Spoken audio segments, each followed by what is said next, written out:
Deyawa Diagne, souviens-toi que quand je t'ai connu en 2004, tu avais repoussé ma demande en mariage dans un premier temps. Souviens-toi qu'après avoir insisté pendant environ un mois, tu m'avais dit « Je ne peux pas car j'ai déjà donné ma parole à quelqu'un d'autre ». Souviens-toi que depuis ce jour, j'avais arrêté d'insister et j'avais même coupé tout contact avec toi. Souviens-toi que c'était toi qui m'avais rappelé 3 mois plus tard pour me demander si ma demande en mariage tenait toujours. Souviens-toi que quand j'étais passé te revoir, c'était toi qui n'avais pas voulu attendre un peu le temps de mieux se connaître. Souviens-toi que le lendemain, c'était toi qui en avais déjà parlé à ta mère et que ton père avait demandé à me voir. Souviens-toi que je t'avais encore demandé d'attendre que je puisse rassembler la dot et que c'était encore toi qui m'avais dit que ça peut venir après car celle de Ramoutoulé avait été donnée au bout de quelques années après son mariage avec Becquet. Souviens-toi que le surlendemain, c'était toi qui m'avais rappelé pour me demander de passer voir ton père car ta mère en avait déjà discuté avec lui. Souviens-toi que tout avait été conclu en une semaine, car tu n'avais pas voulu attendre sous prétexte que plusieurs fois tu avais attendu et qu'en général cela ne te réussissait pas. Souviens-toi qu'à la veille de notre mariage, je t'avais demandé si tu m'aimais et que tu m'avais répondu « Jigen Dunop, ta famille ». Souviens-toi que le jour de notre mariage, un lundi férié et lendemain de Korité, nous avions décidé de passer ensemble une semaine pour notre lune de miel.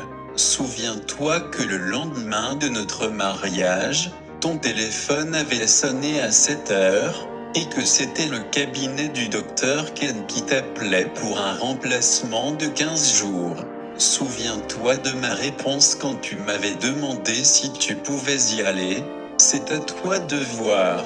Souviens-toi que tu avais décidé quand même d'y aller pour 15 jours, de 8h à 18h et que c'était moi qui te déposais tous les matins et qui passais te prendre tous les soirs.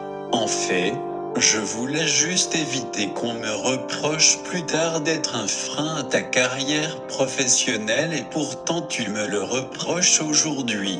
Souviens-toi que le samedi suivant, 5 jours après notre mariage, ton téléphone avait sonné à 17h environ, en plein rapport sexuel et que c'était ta sœur Ramatoulé Diagne, ménagère, mariée de surcroît à un émigré qui t'appelait pour que tu passes la prendre à la maison familiale pour l'emmener au marché des HLM.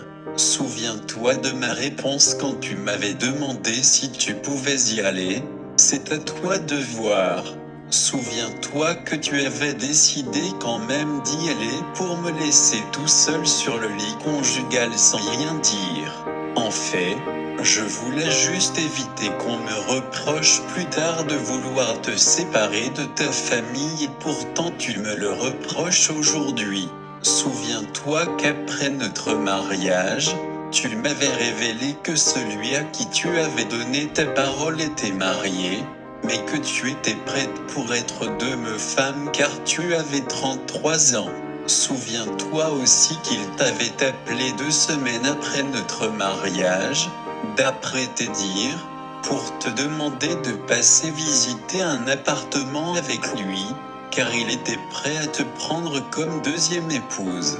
Souviens-toi aussi que c'était à ce moment, d'après tes dires, que tu lui avais appris que tu t'étais déjà marié. Souviens-toi aussi m'avoir dit qu'il t'avait donné sa contribution pour ta première voiture. Si cela n'est pas une trahison, dis-moi ce que c'est. Souviens-toi que depuis le début du mariage, tu m'avais demandé de te soutenir pour ce qui concerne ta famille. Là je suis plus ou moins soutien de famille. Souviens-toi que tu m'avais rejoint dans une maison fonctionnelle et que c'était moi qui m'occupais de tout y compris de la bonne. Souviens-toi que c'était toi qui avais voulu prendre en charge la bonne sous prétexte qu'elle travaillait pour toi et que c'était ton boulot qui ne te permettait pas de faire ce travail. Souviens-toi que j'avais refusé et que tu étais le accent aigu jusqu'à en parler à ma défunte mère. Souviens-toi que ton raisonnement n'était plus valable au moment de prendre une de bonne après la naissance de notre fils aîné. Souviens-toi de l'époque où tu disais partout que Fela ne veut pas que je participe aux différentes dépenses de la maison. Souviens-toi que tu es rentré dans ma vie en quittant ta misère pour venir vivre avec moi comme des pachas. Fala, on ne peut pas être là et vivre comme des pachas pour laisser ma famille dans la misère. Souviens-toi de tes complexes quand tu disais toi-même être venu en véritable Wallahakana avec tes slips déchirés, tes tailles basses en wax, un pot de mixa, un fond de parfum. Tu ressemblais vraiment à ma bonne. Je t'ai fabriqué de toutes pièces et je t'ai tout appris. Tu es vraiment l'erreur de ma vie. Épouser la fille d'une workate a été ma plus grave bêtise et je savais dès le début que ça finirait ainsi. Voilà pourquoi je ne t'ai jamais donné ta dot que tu ne méritais pas du tout.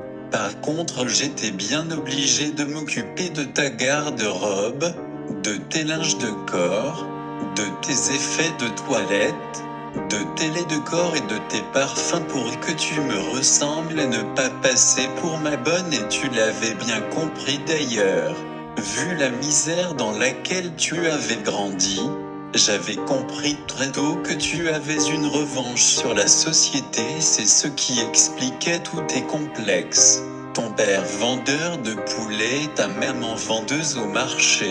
Ce que je n'ai pas compris par contre c'est que tu veuilles prendre une revanche sur moi qui ne t'ai rien fait, au contraire. Souviens-toi de l'époque où tu me disais Fala, j'apprends vite et je vais bientôt me mettre à ton niveau. Souviens-toi du jour où tu pleurais dans la cour après 2 semaines de mariage. Fala, je sais que je n'arriverai jamais à te satisfaire car je sais que je ne suis pas une femme sexy. Souviens-toi du jour où tu me parlais des 2 personnes que tu aimais le plus au monde, ta maman et ta sœur Ramatoulaye. Souviens-toi du jour où ta maman avait besoin d'un dentiste. Tu m'avais appelé depuis mon centre pour me crier dessus alors que je venais juste d'être au courant comme si je t'avais refusé ce service. Souviens-toi du jour où j'étais passé remettre à tes parents la somme de 30 000 francs environ en période de Ramadan. Tu m'avais appelé depuis l'hôpital des Parcelles Assainies pour encore me crier dessus sous prétexte que la somme était dérisoire. Pendant des années je leur avais donné à peu près la même somme au début du Ramadan, le jour de la Korité et le jour de la Tabaski. Ce jour-là, tu avais même fait tes bagages pour retourner chez ta mère où tu avais passé la nuit. Souviens-toi de la période de Soprim où tu m'avais boudé pendant plus de 2 semaines, pour subitement faire le premier pas une nuit et pour la une fois. Je n'avais compris ton attitude que le lendemain, quand tu m'avais dit que ta mère devait passer la journée à la maison. Je n'ai jamais vu une maman venir passer des journées chez sa fille habitant seule avec son mari. De telles pratiques n'existent encore que chez vous. Combien de fois tes sœurs sont venues perturber notre intimité de couple? Souviens-toi de la période où tu prenais ta température corporelle tous les jours à 5 heures du matin, et que tu me réveillais dès que ton pic était atteint pour te faire l'amour pas par envie mais juste pour faire des enfants. Souviens-toi du jour où je t'avais demandé pourquoi tu ne répondais pas quand je te disais je t'aime. Tu m'avais dit que tu ne répondais pas car je ne le disais qu'au moment de faire l'amour. Souviens-toi du jour où je t'avais demandé pourquoi tu ne gémissais pas lors de nos rapports sexuels. Tu m'avais répondu que c'était ta nature, orgueilleuse, froide et caractérielle.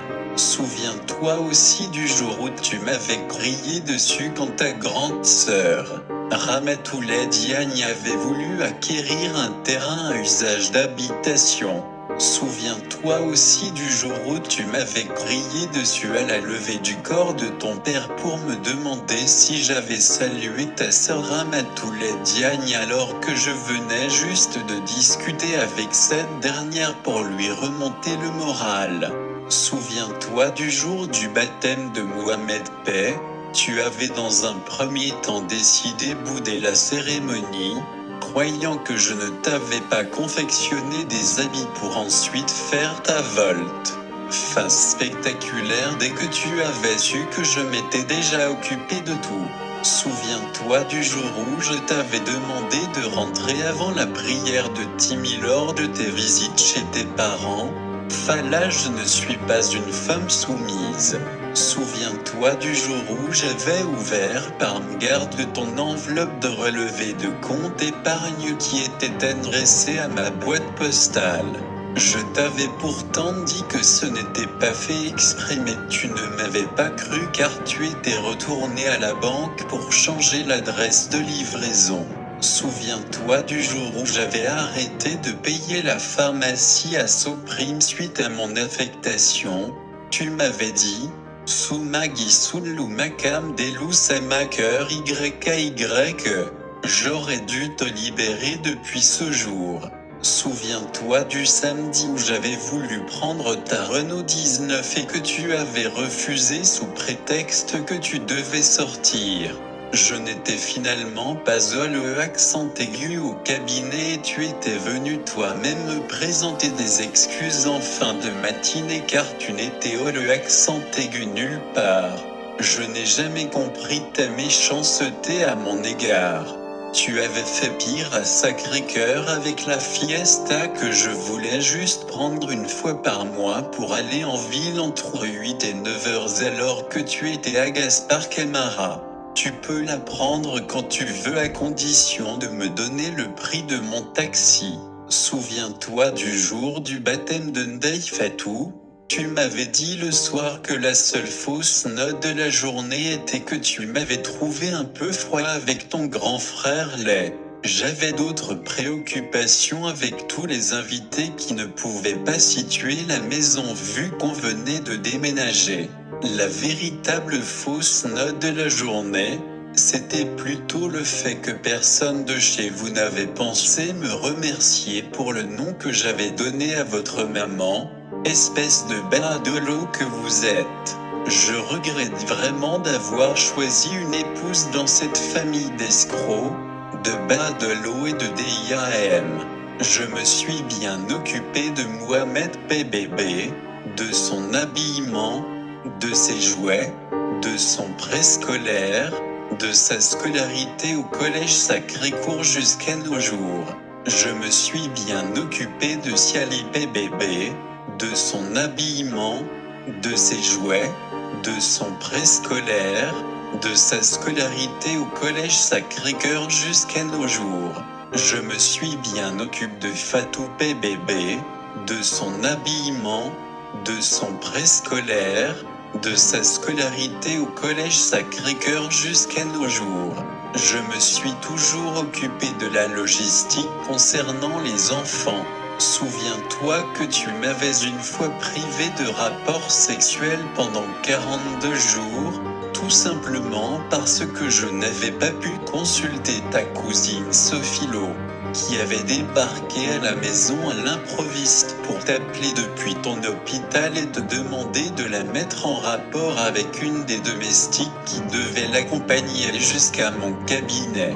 Souviens-toi du jour où j'étais tombé malade à Sacré-Cœur, sous prétexte que nous étions en froid, tu étais resté froide à mon égard. Il m'avait fallu appeler Mémé NDIAY pour venir me prendre au cabinet et me déposer à la maison. Ensuite Jean-Louis qui s'apprêtait à embarquer à l'aéroport et finalement Siounipe qui avait rappliqué aussitôt. Souviens-toi des traces de pieds dans ma voiture qui étaient celles de Sionipé, non? Mais tu n'y as jamais cru. Sionipé n'était pas au courant de mon mariage avec. Tu avais voulu croire ce qui t'arrangeait, mais moi je ne t'ai jamais menti. Souviens-toi de la nuit où tu m'avais dit à Sacré-Cœur que je devais te rembourser tous les mois où tu avais payé le ravitaillement. Je m'étais réveillé le lendemain pour relever ton numéro de compte à partir de ton chéquier posé sur la coiffeuse et c'était juste pour te faire un éventuel virement pour aller à la Mecque, histoire de te rembourser sous une autre forme. Souviens-toi du jour où tu m'avais dit à Sacré-Cœur que tu prenais des habits de rechange en allant chez ta mère, histoire d'aller passer la nuit dans une auberge, que visiblement tu avais déjà identifié au préalable. Au cas où la porte serait fermée à ton retour, je crois que c'était plus facile de rentrer un peu plus tôt, mais ton orgueil ne pouvait pas et tu étais plus à l'aise dans la défiance. Souviens-toi du jour du Gamou 2018 où j'étais parti à Tivaouane. Il avait fallu que je t'appelle vers 22h pour que tu me dises que tu étais parti dîner chez ta mère avec les enfants. Pas un appel ou même un message pour me prévenir. J'avais rien dit, car j'avais compris que tu étais dans la défiance et la provocation. Souviens-toi du jour où j'avais fermé par mégarde la serrure du bar à Liberté 6. Je t'avais pourtant dit au téléphone que je rebroussais chemin, mais malgré cela tu avais déjà appelé un menuisier pour défoncer la porte. Je n'avais rien dit car j'avais compris que tu étais dans la provocation et c'était toi-même qui avais fait venir un menuisier pour changer la serrure. Point. Souviens-toi du jour où tu étais passé au cabinet et que je t'avais montré toutes les dépenses mensuelles du cabinet.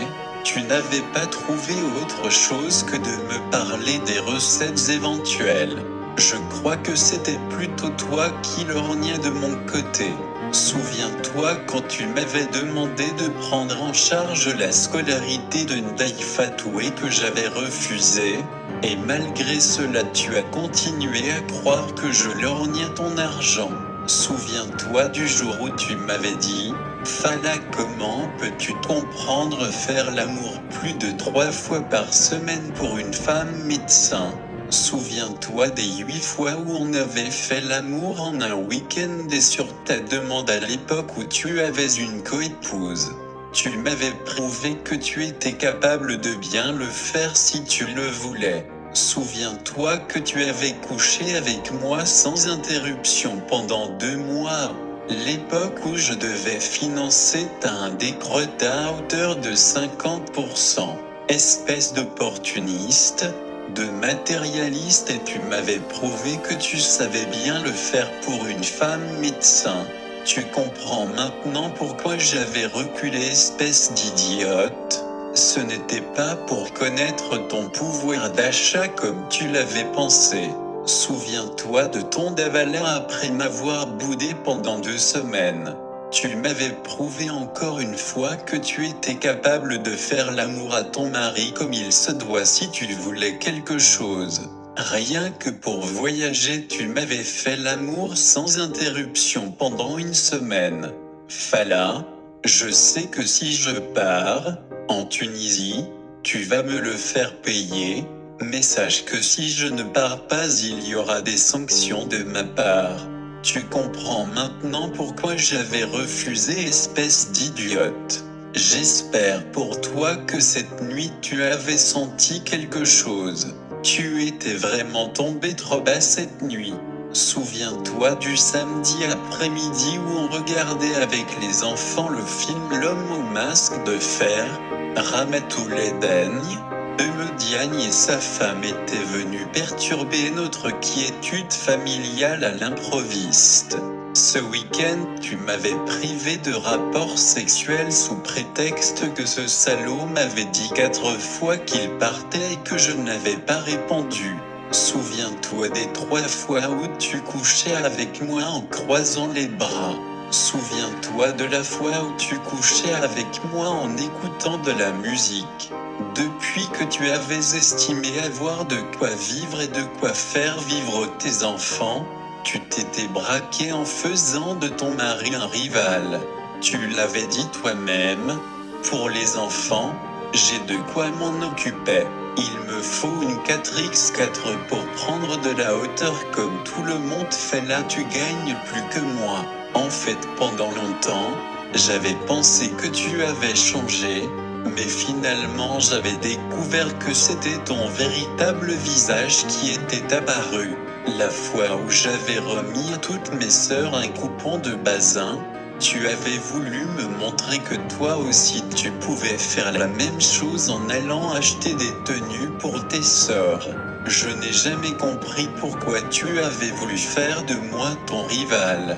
Tu as passé toute ta vie à t'occuper de ton travail, de tes études, de ta carrière, de ta maman et de tes sœurs. En fait, c'est ton éducation, ton caractère et tes complexes qui ont détruit ton ménage. Fala Waker Saadi Boudiagne, Lignouniaye, Dafa Amlouni représenté si famille bi.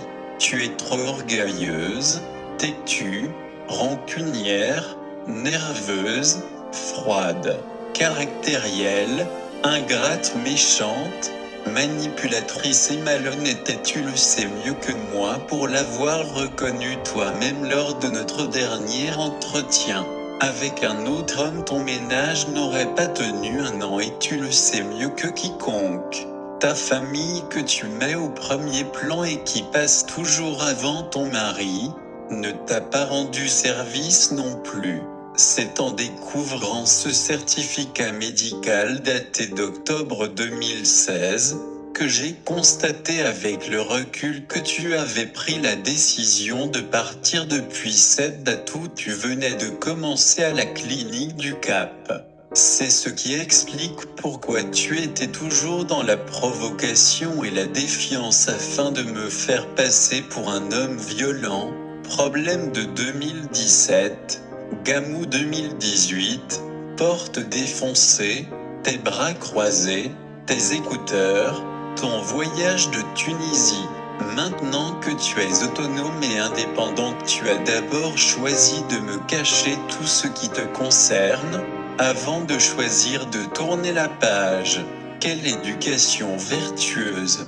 Tu vois que malgré tout ce que tu m'as fait, je n'ai pas dit grand-chose et je n'ai jamais demandé le divorce. Au contraire, j'avais oublié beaucoup d'événements. Il m'a vraiment fallu revisiter le passé pour pouvoir me souvenir de certaines choses. Moi, j'ai toujours su que le mariage était sacré et qu'on ne divorce pas pour un oui ou un non. Fala, le mariage, c'est un projet. Pour toi, c'est le divorce qui a toujours été un projet.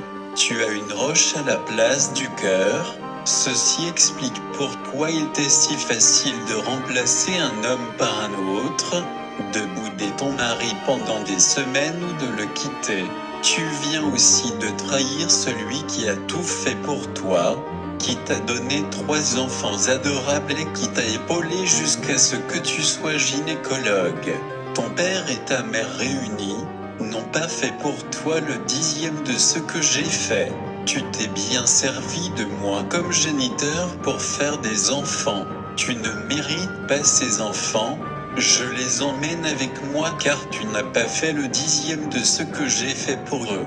Tu ne mérites pas d'avoir des enfants qui portent mon nom. Fais ce que tu veux de ta misérable vie. Tu as choisi de tout foutre en l'air pour rejoindre la misère d'où tu viens. Fais-le comme tu veux mais sans mes enfants. Le mari qui t'a toujours épaulé passe maintenant pour un torchon usagé. Fala, j'ai tourné la page. Plus rien ne doit nous lier à présent puisque tu as tourné la page. Fala, on n'a plus rien à se dire. Nous n'avons plus rien à nous dire. Tu avais raison. Je n'ai jamais rien demandé. En réponse à tout ce que j'ai fait pour toi, ma famille aurait pu les gérer à ta place en réponse aux enfants que j'ai toujours gérés pour que tu ailles étudier ou travailler. Fala, tu aimes tout ce qui t'appartient. Fala, tu es victime de ta suffisance. Fala, tu es trop rancunier. Le jour où je sortirai du salon, ce sera pour rejoindre mon appartement. Fala, pour ce coup, si le divorce est inévitable, pensons plutôt à comment faire pour arranger plus tard. Fala, laissons faire le temps. Tu croyais que j'allais passer le restant de ma vie à te courir après, tu veux reprendre à zéro et refaire ta vie? Alors trouve-toi un autre mari que aimera, je l'espère pour toi, et fais d'autres enfants. Tu m'as dit avoir pris tes responsabilités quand tu es parti. C'est à mon tour de prendre les miennes. Il ne faut pas qu'il y ait une descendance issue de ce mariage sans amour, car j'ai été pour toi une roue de secours. Tu m'as dit avoir réfléchi à tous les cas de figure. Visiblement il y en a un qui t'avait échappé. Jusqu'au jour d'aujourd'hui, je ne vois pas ce que j'ai fait pour mériter d'être séparé de mes enfants de la sorte. J'ose espérer que pour une fois de ta vie, tu diras la vérité sur les motivations réelles de ton divorce au lieu de te réfugier derrière mon caractère impulsif et imprévisible que tu as supporté pendant 15 ans. Pour la fille de Saadi Boudiagne et de Fatou Sow, adieu Ndeye Awadiagne.